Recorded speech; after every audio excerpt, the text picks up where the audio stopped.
Hello guys, welcome to Ghar Hi Padho YouTube channel.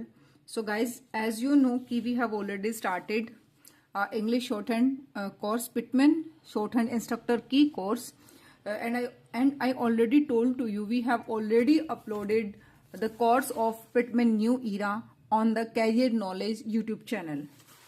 So guys, इस channel पर हमें Pitman shorthand का जो कंप्लीट कोर्स है बिल्कुल फ्री में मैं आप लोगों को सिखाऊंगी। तो आप बस प्रैक्टिस करते रहिए, जो रूल मैं आपको बताऊं उनको ध्यान से सुनिए और फिर उनकी प्रैक्टिस करिए। डेफिनेटली बहुत ही आप लोगों को बेनिफिट मिलेगा। बहुत अच्छे से मैं चीज़ों को क्लियर करूंगी ताकि आप लोग घर बैठे ऑनलाइन इस कोर्स को कंप्लीट कर पाएं। तो गाइज हमारा सेकेंड चैप्टर कंप्लीट हो चुका है। आज हम करेंगे थर्ड चैप्टर। थर्ड चैप्टर में कुछ चीज़ें हैं। वैसे तो ये जो थर्ड चैप्टर के अंदर चीज़ें हैं जो अकॉर्डिंग मी ये चीज़ें स्टार्टिंग में ही बता देनी चाहिए थी। हम ऑलरेडी डिस्कस भी कर चुके हैं चैप्टर नंबर सेकंड के अंदर। मैं ऑलरेडी आप लोगों को चीज़ें क्लियर कर चुकी हूँ। एक दो पॉइंट हैं वो हम आज डिस्कस करेंगे, बट आज हम ओनली इस वीडियो में इस क्लास के अंदर जस्ट ओनली हम करेंगे intervening vowels and position. Clear? ये मैं आपको समझा देती हूँ क्या होता है। वैसे हम ऑलरेडी डिस्कस कर चुके हैं, बट एक बार according to the syllabus, according to the chapter मैं आप लोगों को क्लियर कर देती हूँ। थर्ड चैप्टर है, इसके अंदर हम ये वाला टॉपिक करेंगे। यहाँ पर इंटरवेनिंग वोवल्स का मतलब होता है, देखिए यहाँ पर क्लियरली लिख रखा, हम इसको समझेंगे कि first and second place vowel signs when occurring between two stroke are written after the first stroke. ये यहाँ पर कह रहा है कि इंटरवेनिंग वोवल क्या होता है कि जब कभी भी जो फर्स्ट प्लेस वोवल है हमारे और सेकंड प्लेस वोवल जो है उनके जो साइन है, साइन इन द सेंस हम आइदर वो डॉट वाला है वोवल या फिर डैश वाला वोवल है, अगर वो दो स्ट्रोक के बीच में आता है तो हम उसको क्या करेंगे, पहले हम जो स्ट्रोक बनाएंगे उसके बाद उसको लिखेंगे। ये एक नॉर्मल है। नॉर्मल हमने इससे पहले भी कुछ वर्ड यहाँ पर किए थे, ये वाले प्रीसीडिंग एंड फॉलोइंग वोवल, इसके अंदर भी ये वाली चीज फॉलो हो रही है। ये एक कॉमन सेंस है, बट इसके अंदर जो थर्ड प्लेस है थोड़ा सा यहाँ पर ट्रिकी है, वो मैं आपको समझाऊंगी। लेकिन थोड़ा सा और डीपली एक बार इसको समझ लेते हैं कि जैसे कि हमने लिखा कि टॉक, देखिए टी के लिए हमने टी हमारा आपको पता है कॉन्सोनेंट है, हमारा स्ट्रोक बनेगा। उसके बाद ओ की साउंड आ रही, ओ की साउंड हमारा क्या है, वोवल है, और उसके बाद फिर के का स्ट्रोक है। हमने अभी यहां पर रीड किया था, रूल के अंदर क्या बताया गया है कि when vowel is occurring between two stroke. ठीक है, तो हमने यहां पर एक एग्जांपल देखते हैं हम यहां पर, जैसे कि टॉक, हमने टॉक लिखा। टॉक के अंदर देखिए टी का स्ट्रोक है और के का स्ट्रोक है, बीच में ये एक वोवल है। तो ये रूल कह रहा है, इंटरवेनिंग वोवल कह रहा है कि जब दो स्ट्रोक के बीच में एक वोवल आता है तो उसको हम कैसे लिखेंगे, उसको हम पहले स्ट्रोक को बनाएंगे, उसके बाद उसको अप्लाई करेंगे। ये नॉर्मल है, बट यहां पर एक देखने वाली बात ये है कि जैसे कि टॉक है, देखिए ओ यहां पर जो है वो फर्स्ट प्लेस वोवल है, तो हम इसमें टी को फर्स्ट प्लेस पर बनाएंगे और देन हम बनाएंगे के और उसके बाद अप्लाई करेंगे ओ का यहां पर वोवल। अब यहां पर जो हमने वोवल अप्लाई किया है इसमें ध्यान अगर आप देंगे तो ये फर्स्ट प्लेस वोवल है। क्लियर? इसके अंदर लाइन से टच नहीं है हमारा स्ट्रोक। रिमेंबर दिस थिंग, ये फर्स्ट प्लेस वोवल है तो हमारा स्ट्रोक अबाउ द लाइन बना है। क्लियर? ये चीजें भी हमें ध्यान रखनी है। ऐसा नहीं कि टॉक बोला और आपने यहां पर लिख दिया, नहीं, आपको साउंड पहचाननी है और फिर आपको समझना है कि अबाउ द लाइन बनेगा, ऑन द लाइन बनेगा या फिर थ्रू द लाइन बनेगा। तो टॉक हमारा फर्स्ट प्लेस वोवल है तो फर्स्ट प्लेस पर हमने स्ट्रोक को अप्लाई किया और जहां पर जो साउंड आ रही थी हमने उसके अकॉर्डिंग यहां पर अप्लाई कर दिया। फर्स्ट प्लेस वोवल है तभी तो हमने यहां पर अबाउ द लाइन बनाया है, इसी वोवल की वजह से, तो इसलिए वोवल भी हम फर्स्ट प्लेस पर अप्लाई करेंगे। आई होप क्लियर हुआ। एक और एग्जांपल है जैसे कि गेट। देखिए गेट के अंदर अब यहां पर ए जो है ये है हमारा लॉन्ग वोवल, ठीक है, और ये है हमारा सेकंड प्लेस वोवल। तो अब बात आती है कि हम इसको कैसे बनाएंगे। इंटरवेनिंग वोवल के अंदर क्या होगा कि जो गेट है, अब आप बोलेंगे ऑन द लाइन बनता है। देखिए ध्यान से समझना इस चीज को, बहुत इंपॉर्टेंट है। गेट है, ये गेट, आप बोलेंगे इस तरीके से इसको लिखिए, बिकॉज हमारा रूल कहता है कि जो ए है हमारा सेकंड प्लेस वोवल है और सेकंड प्लेस वोवल है तो ऑन दी लाइन बनेगा, तो मैंने ऑन दी लाइन बना दिया और उसके बाद ए का जो वोवल है वो अप्लाई किया और टी बन गया गेट। एक मैं यहां पर दूसरा लिखती हूं गेट। इन दोनों में से कौन सा सही है?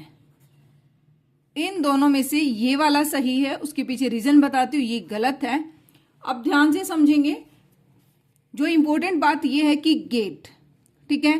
अब गेट के अंदर जब हमने ये टी को हम थर्ड प्लेस पर लेकर आए तो ये हमारा रूल को ब्रिच कर रहा है, ब्रेक कर रहा है, ठीक है। इसके अंदर सेकंड प्लेस वोवल के अंदर अगर सेकंड प्लेस वोवल है, हॉरिजॉन्टल स्ट्रोक है, तो कंप्लीट वर्ड सेकंड प्लेस पर बनेगा। Second place in the sense on the line बनेगा। आई होप क्लियर हुआ। गेट है ये वाला रूल, यहां पर समझ में आपको आ गया होगा कि जो ये गेट है ये इस तरीके से नहीं बनेगा, एग्जैक्ट ये इस तरीके से बनेगा क्योंकि ये लाइन से नीचे आ गया, ठीक है। इसलिए ये थर्ड प्लेस वोवल के अंदर आएगा। ये है हमारा गेट को लिखने का सही तरीका, और इसके अंदर कंप्लीट जो वर्ड है हमारा, कंप्लीट जो स्ट्रोक है वो ऑन दी लाइन बना है, इसलिए ये सही है सेकंड प्लेस वोवल। आई होप क्लियर हो गया होगा। अब हम इंटरवेनिंग वोवल के अंदर करते हैं। ये था हमारा फर्स्ट प्लेस और ये था हमारा सेकंड प्लेस। अब हम देखते हैं थर्ड प्लेस। थर्ड प्लेस में इंटरवेनिंग वोवल क्या कहेंगे?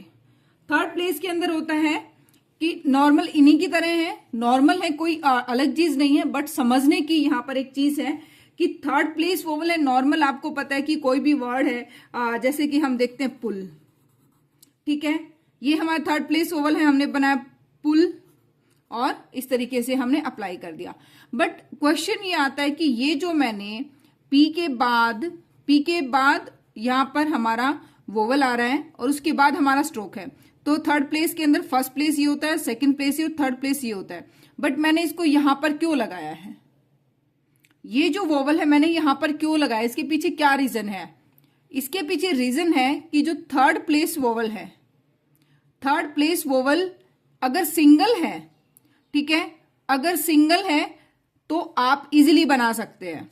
जैसे कि हो गया आपका डू, ठीक है, आपने बना दिया, आपने लगा दिया यहां पर, ठीक है, यहां पर लगा दिया। बट अगर यहां पर है जैसे कि पुल, आगे हमारा और भी यहां पर स्ट्रोक बन रहे हैं, वर्ड हमारा खत्म नहीं हो रहा, यानी कि दो स्ट्रोक के बीच में जब थर्ड प्लेस वोवल आता है तब हम उसको कैरी फॉरवर्ड करते हैं, यानी कि अगले स्ट्रोक के एंड पे लगाते हैं और उस स्ट्रोक से पहले लगाएंगे। एक बार और क्लियर करती हूं, थर्ड प्लेस वोवल के अंदर अगर सिंगल हमें स्ट्रोक का कोई वर्ड लिखना है तो आप सिंपल रूल के अकॉर्डिंग लिख देंगे, जहां पर वोवल लगता है अप्लाई कर देंगे। बट अगर एक से ज्यादा स्ट्रोक हैं और आपका वर्ड कंटिन्यू चल रहा है, एक के बाद खत्म नहीं हो रहा है, तब आप थर्ड प्लेस वोवल को कैरी फॉरवर्ड करेंगे। क्लियर? तब आप इसको कैरी फॉरवर्ड करेंगे और सेकंड जो हमारा कॉन्सोनेंट आएगा उससे पहले हम उसको अप्लाई करेंगे, थर्ड प्लेस पर ही अप्लाई करेंगे। ये भी ध्यान रखना है, थर्ड प्लेस पर ही अप्लाई करेंगे। इस स्ट्रोक का ये थर्ड प्लेस है, फर्स्ट, सेकंड, थर्ड। अब अगर हम यहां पर थर्ड प्लेस, आप एक कॉमन सेंस के तरीके से देखिए कि थर्ड प्लेस वोवल है, यहां पर तो वर्ड कनेक्ट हो रहा है, ये कॉन्सोनेंट हमारे स्ट्रोक हमारे यहां पर कनेक्ट हो रहे हैं, तो किस तरीके से हम अप्लाई करेंगे? एक डिफिकल्ट है। अगर डॉट है, देखिए किस तरीके से लगाएंगे, हमें कंफ्यूजन हो जाएगा कि फर्स्ट प्लेस ना, ये सेकंड प्लेस के लिए कि थर्ड प्लेस के लिए। या फिर एक क्वेश्चन और यहां पर क्रिएट होता है कि ये आपने यहां पर इस तरीके से मान लीजिए अप्लाई कर दिया, अब आप, क्योंकि स्पीड राइटिंग है, कंफ्यूजन होगा कि ये जो थर्ड प्लेस पे जो लगाया है मैंने, डॉट है, डैश है, जो भी हमारा वोवल है, अब हम ये कंफ्यूज हो जाएंगे कि ये जो है ये इसके लिए, इस स्ट्रोक के लिए है या फिर इस वाले स्ट्रोक के लिए थर्ड प्लेस है या इस स्ट्रोक के लिए फर्स्ट प्लेस है। समझ पा रहे हैं? क्योंकि इन दोनों के बीच में इसका यूज हम कर रहे हैं। यहां पर क्लियरिटी नहीं होगी कि ये फर्स्ट स्ट्रोक के थर्ड प्लेस के लिए है या फिर सेकंड वाला जो हमारा स्ट्रोक है इसके फर्स्ट प्लेस के लिए है, थर्ड है हमारा फर्स्ट स्ट्रोक के लिए। तो ये कंफ्यूजन होगा। इसलिए हमने क्या किया है, हमारी कन्वीनियंट के लिए, सुविधा के लिए हमने थर्ड प्लेस वोवल को यहां न लगा के हम अगले स्ट्रोक के एंड में लगाते हैं, थर्ड प्लेस पर लगाते हैं और उस स्ट्रोक से पहले लगाते हैं, ताकि उसको हम इस तरीके से रीड कर पाए, प उ ल, पुल। Clear guys, I hope clear हो गया होगा। आज हम इतना ही समझेंगे कि इंटरवेनिंग वोवल।